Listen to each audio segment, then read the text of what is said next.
You can do it. I believe in you.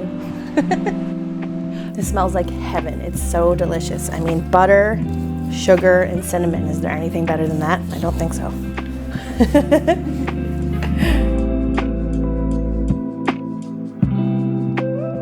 Hi, I'm Laila, a micro baker out of San Francisco. I'm super excited to be making sourdough cinnamon rolls with everyone today. We're gonna start by mixing up the dough. First thing I'm gonna do is I'm gonna add whole milk and eggs to the bowl. Then I'm gonna add sugar, just regular white sugar, a little bit of salt. In this recipe, we're gonna use yeast. It's not necessary, but you can really do what you want when you're baking.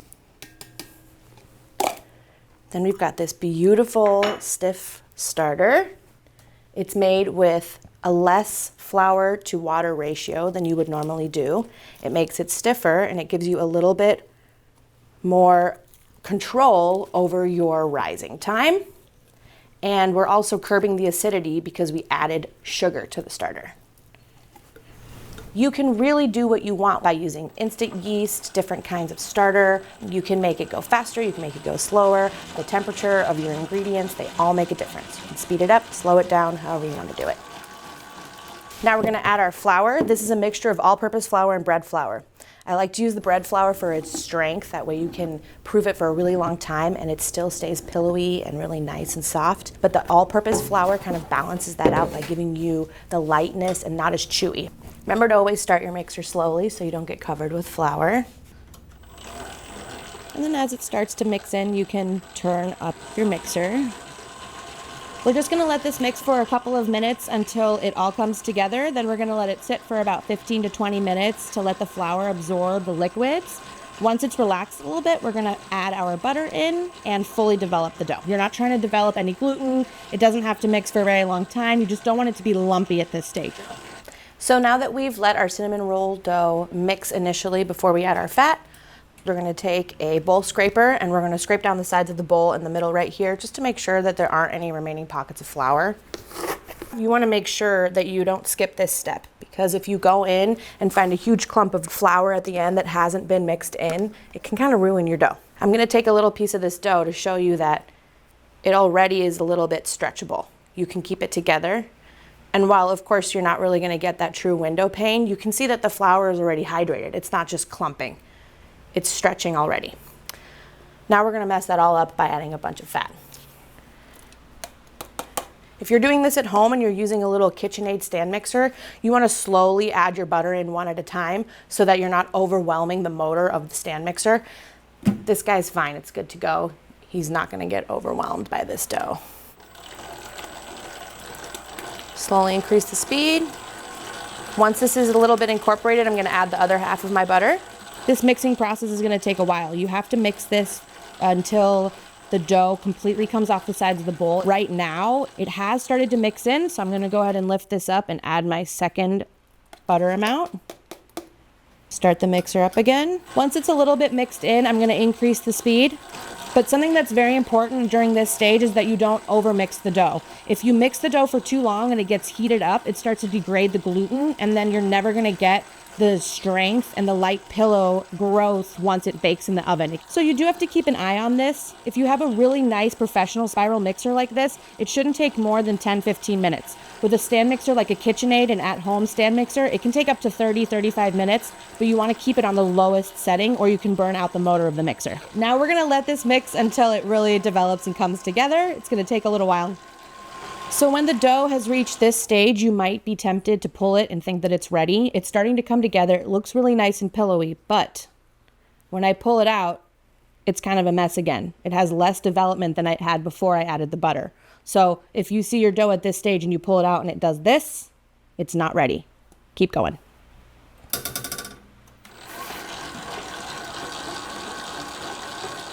So now we can see that there's a really beautiful silky dough. It really takes on a different texture, a different quality. You can tell the moment that it is fully developed. It's silky, it's smooth. And while you might not be able to get that classic window pane right now because the gluten has just been mixed for 15-20 minutes, it's tight, it needs to relax, you can still tell that it's much more silky. It wants to stay together. There's no butter clumps or anything. And look, even right after mixing, I've got a nice little window pane there. So we're gonna take a little bit of cooking spray and we're gonna spray down our container. And using my bowl scraper, I'm gonna get all the dough out. If you've mixed your dough in like a KitchenAid stand mixer or a stand mixer where you can just take the bowl out, you can just put a cover on that bowl and let it proof from there. You don't necessarily need a new bowl, especially home bakers. You don't want to be doing so many dishes all the time, constantly switching things out, adding more work for you. I do like to kind of turn it onto itself and kind of bring it together a little bit in your chosen vessel so that it's nice and smooth and beautiful. I like to spray a little bit more on top. Make sure that the dough doesn't dry out. It's looking really nice and together and silky and beautiful. Plop it in there and then we're gonna let it proof. Depending on the temperature of your space, it can take such a range of time. If you don't use any yeast in here, you can do this part overnight. That's what I do at home. If there's no yeast and you're only using your sourdough starter, this can take between 8 to 10 hours. It's a steamy hot day in Southern California. We added some yeast, so this is only gonna take an hour or two. We're gonna stick it outside in the sun. I'll show you how it looks after it's puffed up and doubled in size. All right, we've let our cinnamon roll dough proof and then we put it in the fridge for a few hours. Now it's nice and cold. It's really important that this dough is cold before you add your filling to it, because if your filling goes on warm dough, it'll just be a mess. People ask me a lot, how do you keep your cinnamon rolls from separating when they bake? I think that's a really big part of it. You can't roll it and do it in a way that will ensure that the cinnamon rolls stay together if the dough is too warm.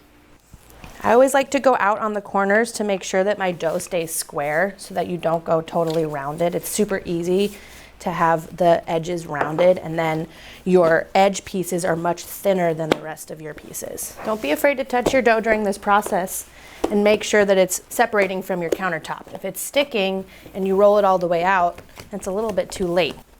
If you find that your dough at this stage is really hard to work with, it's not stretching, then you probably didn't develop it enough when you were mixing it. And next time you can leave it in the mixer a little bit longer. It should be really pliable, soft, and silky, and easy to roll out at this stage. All right, now this is a mixture of brown sugar, cinnamon, white sugar, and butter. You really want to whip this up. You want your butter on the warm side, room temperature, when you whip it up. This is going to make it so much easier for you to spread it. I like to put globs kind of a few inches spaced out from each other that I can then spread out.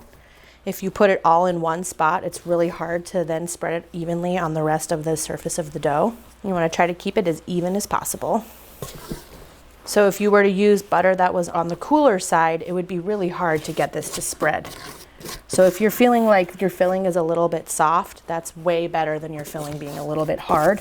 You can even accidentally rip your dough if your filling is too hard this stage. Another great thing about this recipe is that if you want to make extra of it and cut it up and then freeze some of it, you can always take it out the night before and let it just come to room temperature overnight while you're sleeping, and then bake them off in the morning, which is really nice because then you have no work the night before. You have it ready in the freezer for you whenever you want it. And then on a Sunday morning, you can have fresh cinnamon rolls with your kids. That's pretty even. Looking good here. Get it as much to the sides as you can so nobody gets skimped of the delicious cinnamony goodness. Starting at the outer edges, I'm gonna just, using very little fingers like this, I'm gonna just start crimping it in. That first roll, you have to keep it really tight, and then you can just start using gentle pressure to continue rolling. Then once you've done the first round, you can kind of start just gently rolling it with your hands. If it sticks to your board at all, just lightly lift it up like that. You can also use your bench scraper to gently help it lift off the countertop. And then if you feel it's getting loose, I kind of like to just gently tuck it in and tighten it up a little bit. And then once I get to the end, I like to pull it up and over. Kind of tuck it in. Careful not to actually rip the dough. Okay. We've got our nice long cinnamon roll. Since I can feel that it's getting really soft, I'm gonna cut it into my 4 portions that it's gonna turn into, and I'm gonna put it back in the fridge for a little while. You can use a regular knife for this or your bench scraper like I am. Let's see, we've got a nice swirl there. And then we're just gonna lay them on trays and stick them back into the fridge. So we've let our cinnamon roll dough ferment in the fridge overnight. So I'm gonna eyeball about half and then another 2 cuts. This way you only have to get 3 cuts out of every section that you've already pre-cut. Makes it a little bit easier to keep them somewhat even. And then you can just make little marks to guide you so that you end up with 12 rolls versus 11 or 13, which honestly happens to me quite a bit. And then you've got your nice, beautiful cinnamon roll. I'm gonna bake these directly on the stone in my Simply Bread oven in the tray that you can get from Simply Bread Company. And then after this, they're gonna get their final proof. Obviously, you're gonna try to get them as even as you can, but even me, I've probably cut thousands of cinnamon rolls. I'm still not the best at cutting them all evenly. Don't worry, doesn't affect how they taste. And if you prefer to make mini cinnamon rolls or have different sizes, you can really cut them to whatever size that you want. You can even cut them into, like cut this again, and then coat them in a cinnamon sugar mixture and make monkey bread out of it, like pull apart bread. That's another way that you can involve your kids. They really love monkey bread, where it's like little portions that you pull apart after it's baked. And then we're gonna get the rest of these trayed up, let them do their final proof. Once they're nice and puffy, doubled in size, we're gonna pop them in the oven. The cinnamon rolls have finished proofing, and now we're gonna load them into the oven at 350 degrees. They'll take about 20 to 25 minutes, bake them until they're just lightly brown. And the other thing you wanna remember when you're using the Simply Bread oven and you're baking baked goods that aren't bread is to keep your steam valve open. You don't need to hold the steam while you're baking things like cinnamon rolls, croissants, or cookies. We are gonna whip up a very simple icing for our cinnamon rolls. I have powdered sugar, vanilla, and milk. You can use half and half or heavy cream, whatever you prefer, whatever you have on hand. The biggest tip I have here is to add your liquid very slowly. You can always add more, but once you've added too much, you can never take it out. So I'm just gonna add a tiny bit of milk. And then I'm gonna do 4 little droplets of vanilla because this is 4 times the batch because we made a lot of cinnamon rolls today. It's about a teaspoon per batch. You want it to be the consistency of like when you feed your starter. You want it to be like a thick paste. So I can already see that it's not gonna be too much liquid, so I'm gonna add a little more. When you're working with powdered sugar, it always feels like it's too much in the beginning, but then it melts down to much less. So I like it like this. It still has ribbons. I like it on the thicker side because then it doesn't just run off your cinnamon roll. We'll top our cinnamon rolls with this a little bit later. It's been about 20 minutes and our cinnamon rolls are looking golden brown, beautiful, and delicious. Let's take them out.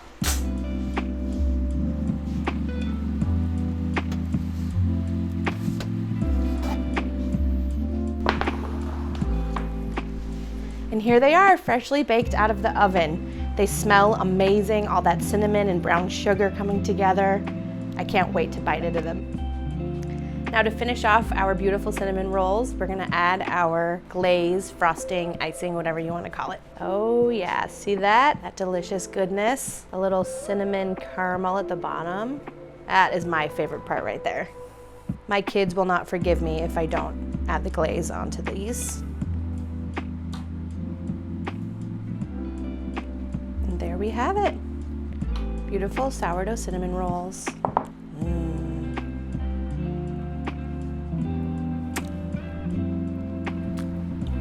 Honestly, it doesn't get much better than that. Mm.